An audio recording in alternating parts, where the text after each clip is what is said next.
ഇന്ന് ഋഷിയുടെയും അൻസിബയുടെയും ദിവസമായിരുന്നു എന്ന് പറയാം. ഋഷിക്കാണെങ്കിൽ തലങ്ങെന്നും വിലങ്ങെന്നും വന്നവരും പോയവരും ഒക്കെ കുറ്റം പറഞ്ഞിട്ടുണ്ട്. ഋഷി മൊത്തത്തിൽ ഡൗൺ ആയി. എന്നാൽ അൻസിബയ്ക്ക് ഒരു കുലുക്കവും ഇല്ല. സാബു മോനും ശ്വേതാ മേനോനും ലാലേട്ടൻ്റെ ആ ഒരു വീക്കെൻഡ് എപ്പിസോഡിൽ വീഡിയോ കോളിൽ വന്നു.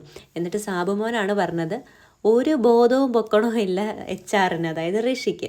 ആരെങ്കിലും ചെവിയിൽ ഊതി കൊടുത്താൽ അത് മാത്രം ചെയ്യും എന്നൊക്കെ പറഞ്ഞ് കുറ്റപ്പെടുത്തുന്നുണ്ട്.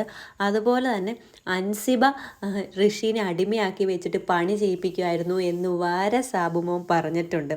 അൻസിബയ്ക്ക് ഒരു കുലുക്കമില്ല. ഇതൊക്കെ കണ്ടു കഴിയുമ്പോഴത്തേക്കും എനിക്ക് തോന്നുന്നത്, മറ്റേ സിബിനൊക്കെ കണ്ട് പഠിക്കണം. അൻസിബന് എത്ര മെൻ്റൽ ഹെൽത്ത് ഉണ്ട്, എത്ര സ്ട്രോങ് ആണെന്ന് തോന്നിപ്പോകുന്ന രീതിയായിരുന്നു. അൻസിബയ്ക്ക് ഒരു കുലുക്കമില്ല. എന്നാൽ ഋഷി മൊത്തത്തിൽ ഡൗൺ ആയി. അതിന് ഒരു പ്രത്യേക കാരണം കൂടി ഉണ്ട്. താഴെ വീണ മുട്ടയാണ് അവരിൽ കൊടുത്തത് ഋഷിക്ക്. അതിൻ്റെ ഒരു വിഷമം കൂടെ ഋഷിക്ക് ഉണ്ടായിരുന്നു. പക്ഷേ എനിക്ക് തോന്നണത് ഋഷിനെ മാത്രം അങ്ങ് കുറ്റം പറയാനായിട്ട് പറ്റത്തില്ല.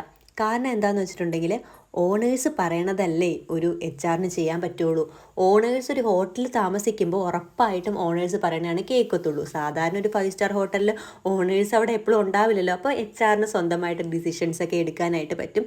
ഇതിപ്പോൾ പവർ റൂമിൽ കയറ്റാതിരുന്നത് ഓണേഴ്സ് പറഞ്ഞുകൊണ്ടാണ്, അല്ലാതെ ഋഷിയുടെ കുറ്റമായിട്ട് എനിക്ക് തോന്നിയില്ല. അപ്സരേനെയും ടീമിനെയും, അതായത് സായി, നന്ദന, ശരണ്യ, ഇവരെയൊക്കെ ഒന്ന് ലാലേട്ടൻ പുകഴ്ത്തും കൂടെ ചെയ്തു. ലാലേട്ടനല്ല, സാബു മോൻ പറഞ്ഞു അവർ നന്നായിട്ട് ടാസ്ക് ചെയ്തു എന്ന്.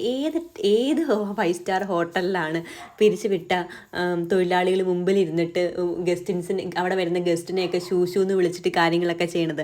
അപ്പോൾ ശരിക്കും BB ഹോട്ടലാന്ന് പറഞ്ഞിട്ട് അവരുടെ ആക്ട് ഭയങ്കര മനോഹരമായിരുന്നു. പവർ റൂം മെമ്പേഴ്സ് അവരെ എതിർക്കാൻ പാടില്ലായിരുന്നു എന്നൊക്കെ പറയുന്നത് ശരിക്കും ലോജിക്ക് ഇല്ലാത്ത കാര്യമായിട്ടാണ് എനിക്ക് തോന്നിയത്. ഞങ്ങൾ പ്രതീക്ഷിച്ചു വന്നത് 5 സ്റ്റാർ ഹോട്ടലാണ്, പക്ഷേ ഒരു ഒരു ലോഡ്ജ് പോലെ, ഹോട്ടലായിട്ടല്ല ലോഡ്ജ് പോലെ ഫീൽ ചെയ്തു എന്നൊക്കെയാണ് സബ്മോൻ പറയണത്. എന്ത് തന്നെ ആണെങ്കിലും മൊത്തത്തിൽ പവർ റൂം മെമ്പേഴ്സിനെയും HR-നെ മാത്രം കുറ്റം പറയാനായിട്ട് പറ്റത്തില്ല.